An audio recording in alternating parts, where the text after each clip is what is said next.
Satria Ronald Elson rehefa miteny dia hoe niazy ka bisy romilina niazy ny pira iveriny hoe goavana indrindra dia foron'ny andromilina farany dia tia efa tilon'indrema teo ny loatiny a ezahana araky nyzay aizana azy eo ihany sotra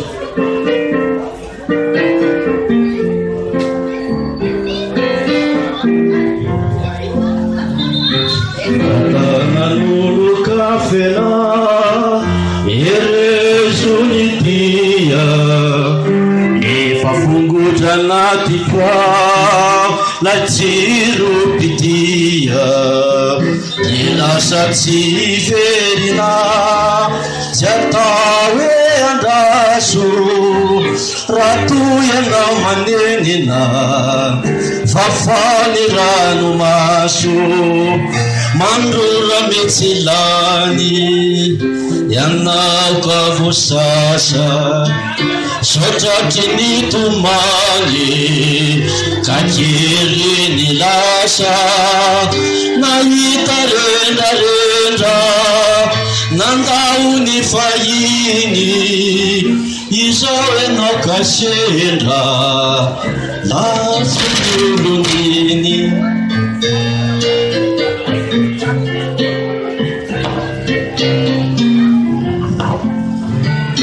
atanan'olo kafena akizay miadalana ifitiretsikilala mandratra mazana atanan'olo kafena atakao zany loa polisy andro faony fitiafanao taloha nandrora metsilany yanao ka vosasa satrato ny tomany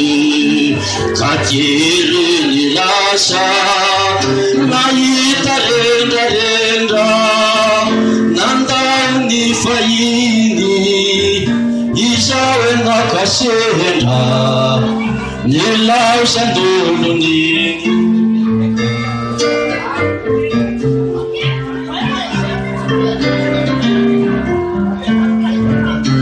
atanan'olo kafena jodia efa fongotra anaty poa la jiro pitia ny lasa tsy verina tsy atao hoe andraso raha toy anao manenina fafao ny ranomaso sotra